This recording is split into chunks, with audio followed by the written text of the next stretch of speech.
Dobrý večer, vážení přátelé. Jenom tady někdo... Ne, je to dobré. Takže dneska se podíváme, jakým způsobem se připravují krevetky. Tady zde jsou připravené krevetky. Tady jsou připravené krevetky. Zapálíme plynový vařič.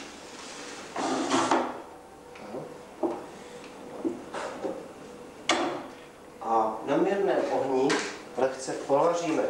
Musím podotknout, že tyhle krevetky už jednou dneska vařené byly, takže jenom pro demonstraci uvedeme, jako že teda vaříme krevetky znovu.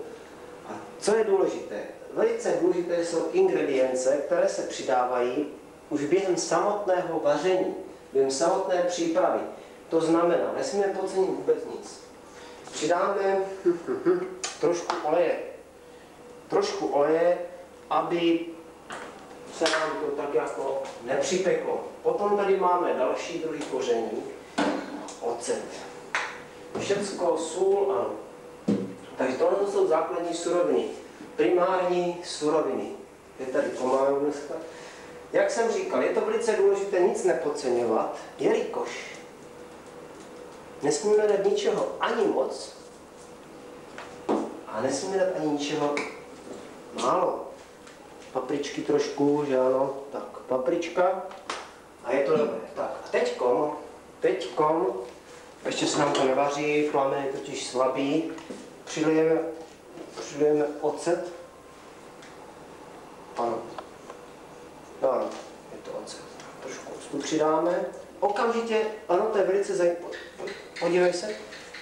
Musí voda, která je vyvařená z krevetek, musí okamžitě po vlití octa zareagovat tímto způsobem. Mění to barvu, jako by z toho chtělo být mlíko. To je velice dobré znamení, že krevetky jsou připravené na té správné cestě a každý labužník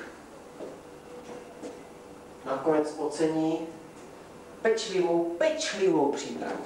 Samozřejmě musíme přidat trošku soli, že to je nezbytné, sůl.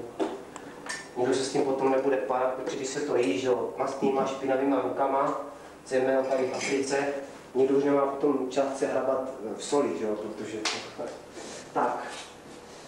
Takže máme sůl, základní ingredience. A nyní přinesu sekundární ingredience. Sekundárními ingrediencemi v tomto případě jsou tyhle ty věci.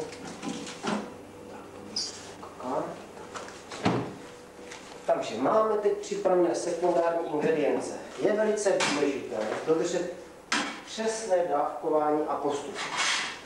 Takže dalšími sekundárními ingrediencemi jsou arašidy.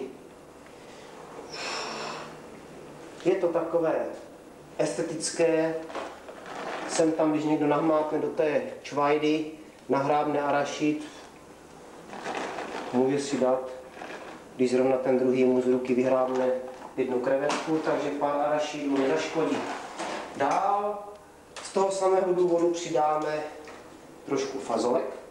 Fazolky, ty jsou velice důležité, protože obzvláště tahle značka jsou připravené na velice dobré a kvalitní omáčce.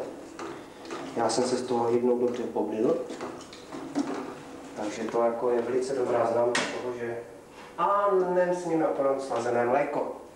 Slazené mléko a nebát se tam přidat slazeného mléka. Protože to je ovšem, ano, samozřejmě, prsty a ruce musí pořádně lepit. Proto slazené mléko. Jak to nelepí, jak se to neplendá všude kolem, není to dobré, není to prostě africké. A jedna z posledních ingrediencí, kterou přidáme, je kakao. Velice dobré nestlé, kakao Nestlé, to je velice důležité, protože když dáme mléko, že jo, tak automaticky, logicky, že jo, musíme přidat i kakao, to je jasný.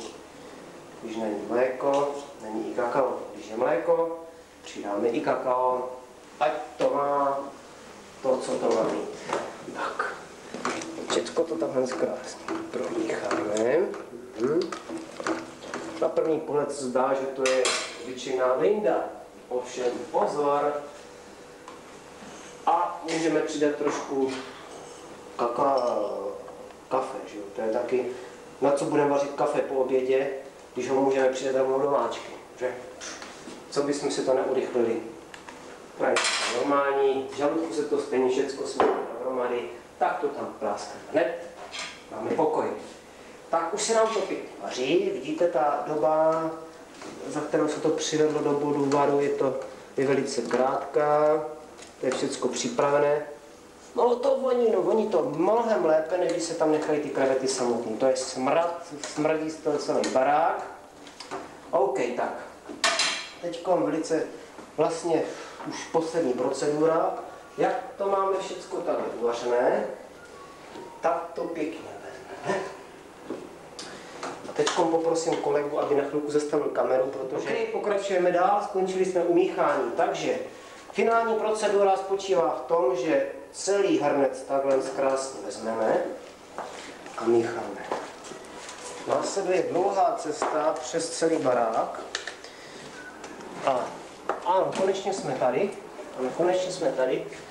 A jak to takhle máme krásně uvařené, tak to pěkně za stálého míchání všecko vylejeme do hajzlu. Tak, je to. Hajzl se nám ucpá.